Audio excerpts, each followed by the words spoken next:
No. Well, good morning, kids. It's a very exciting day here on Mornings with Mrs. Freeze because, as you see, I have a special guest today. Remember how I said I had a friend, Julie, who had imaginary friends with me? Well, this is her. This is Julie. Remember how I said that having having a good imagination was a sign of intelligence? Well, that is her right here.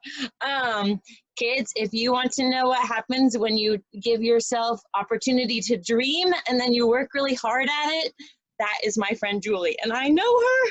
So Julie, why don't you tell us what you do now? Oh, that's so sweet. Thanks. Should I call you Mrs. Freeze?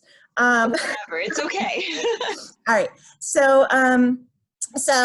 Michelle and I have known each other since like kindergarten. Did you Yeah. start at kindergarten as well? Okay, so kindergarten ever since. We knew each other from school and 4-H and band. um, so yeah, she knows me. We have worked really hard all through school together. And I am now a college professor at Syracuse University. And my undergraduate major at the University of Dayton was mathematics because it's the coolest. I actually had started out planning on being a high school teacher. And I discovered that while love is patient and love is kind, Julie is not. Not have the patience to be in a high school classroom every day. And so I started looking at other things, and I really, really loved being in the college classroom. And so I made that my goal, and I went on to graduate school, and I have a PhD in something called Operations and Manufacturing Management, which is an applied mathematics field. So basically what we do all day long are word problems, really, really cool word problems. So we get questions like, if my factory needs to produce this many items of these many products, and it takes this long for products to come in, and they cost this much money, and they're shipping from these locations, and we're going to need them by this point in the production process. How do we create that whole mathematical schedule so that everything flows in just in time? Because we don't want stuff to be late. But we also don't want stuff showing up like a week early and tying up space and wasting our time and money. So we do things like scheduling and statistics on quality control, and just scheduling employees if we need a certain number of employees in the hospital at certain times of day, but you can't have people working these extremely long shifts, but you need to make sure that you have a respiratory therapist on hand at all times. How do you make sure that the schedule plays out so that people have like logical schedules and they don't end up working like 16 days in a row? Those are all math problems. Every single one of those is a math problem. And so what an operations specialist does is they take these problems and they turn them into numbers, and then they play with those numbers until they get them to work. And that's the fun part. That's the part where we get to do a lot of algebra. I do algebra literally every day of my life. And then we crank out answers, and we have solutions that say, here's what you should do. And then even more importantly, we also get things that say like, but also if these things change, here's what would happen. If these things change, here's what would happen. So it all comes down to the numbers, and it all comes down to like getting good information and making good problems out of them, and then understanding what those problems are telling us. So that's what I teach my students, and I get to work on some projects myself, which are my favorite. And yeah, it's a really, really fun field, and I absolutely love it.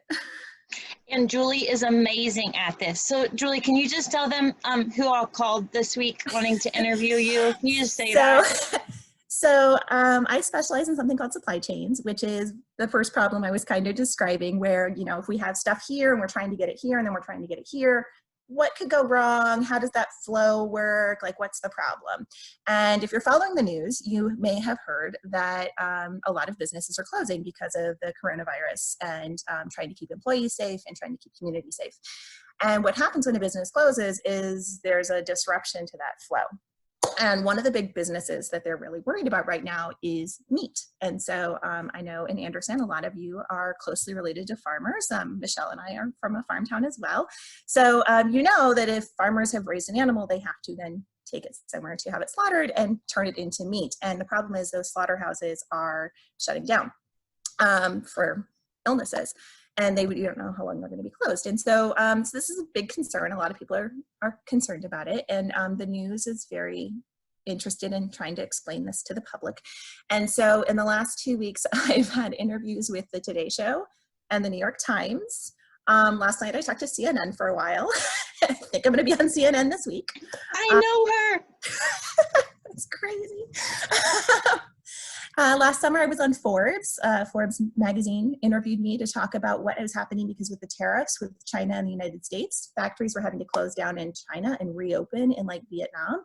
And so Forbes called me to ask me my opinion on that. So I get some really interesting opportunities to be sort of really low-key famous. And it's really exciting. I really love my job, and it's because I love math and because people encourage me to do my math. And so it's really just a fantastic field. That is awesome. Thank you. So I always amuse the kids with some story about me, and kids, I haven't even asked Julie what she's going to say, so I don't even know. But do you have anything from us growing up? Yeah, so I was, we talked about this, me coming on here and us sharing stories, and I have so many memories with you, obviously, because we've been friends since we were like 5 years old, and and we were both in like every honors class together. And so I don't know how it is at your school, but at our school we had like one honors math class and one on, for each grade level. So once you had those in your schedule, pretty much everything else fell in too. And so, yeah, I think we spent like every day together, pretty much the whole day. And so I was like, oh my gosh, like I have so many memories of like laughing with you and these funny things. But I know in these videos, you tend to share things that are like kind of like embarrassing, funny kind of thing. That's where I was struggling because I was like, we never had anything like embarrassing or awkward. Like every memory I have with you is like precious, but also like, so like, I feel good in those memories. I can't think of anywhere I'm like, oh my gosh, that was so embarrassing, except one. Okay. Oh, dang it. And it's not really embarrassing to you. It's more embarrassing to me, but it was embarrassing to both of us. Because I believe, if my memory's not bad, and it is often bad, were we co-reporters for our 4-H club in like 8th grade? Oh, yeah. Where this is going? No, I don't know. So we had our 4-H club and we had to write news stories that went into the newspaper.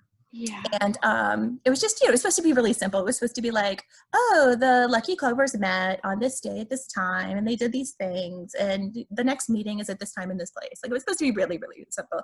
And then we had a training where we had to get together, and they had like it was in our high school, and all the reporters were in one room and all the secretaries were in one room. And I swear you were there with me. I swear. This memory is like really bad. No, I remember this. Was it at Coldwater? Or was it at our school? It was in a high school classroom.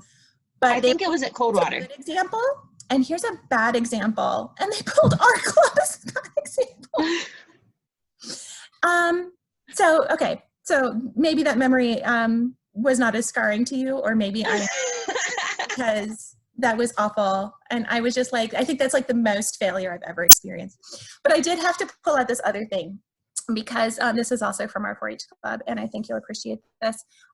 You made this for me in like 6th grade. It is a penny. Oh, that's out of the Nestle's quickly. That is awesome.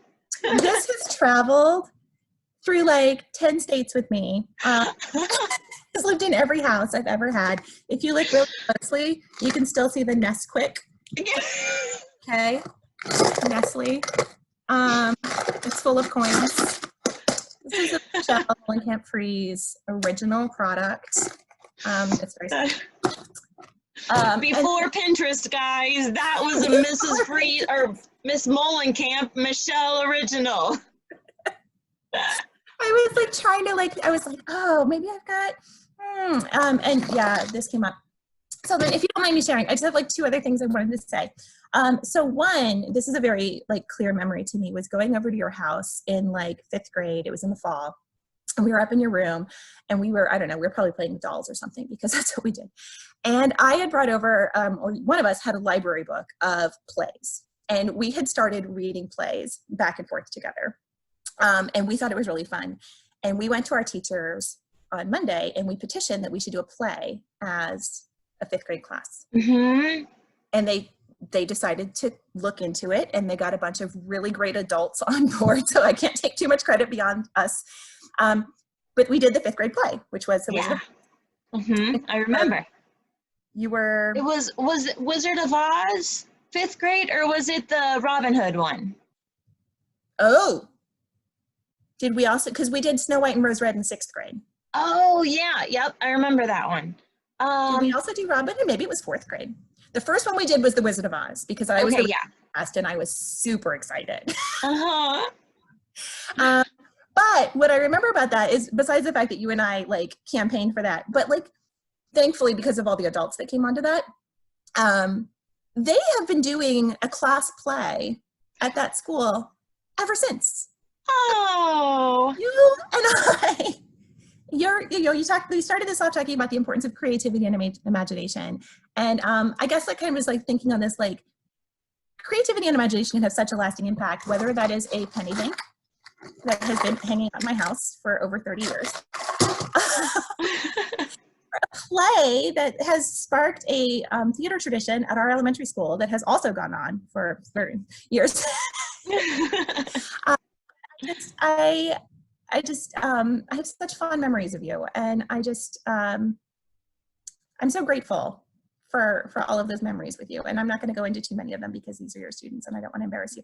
But yeah, I couldn't think of anything like embarrassingly funny except for that one mortifying time that our work was called out as like the single worst example. And I do remember that. I do, now that you say it. I just needed a second. So yeah, that was awful. All right. Well, will you tell the kids the math devotional thought that you added on to the one that we had talked about with the zero product property? Because I love it. Sure. So if you remember, Mrs. Freeze the other day had talked about the zero product property, and that to be with God, we have to be sinless, and that in order to be sinless, X times Y, one of those two things has to be. And so we have Jesus, which cancels out whatever we're bringing into that equation, right?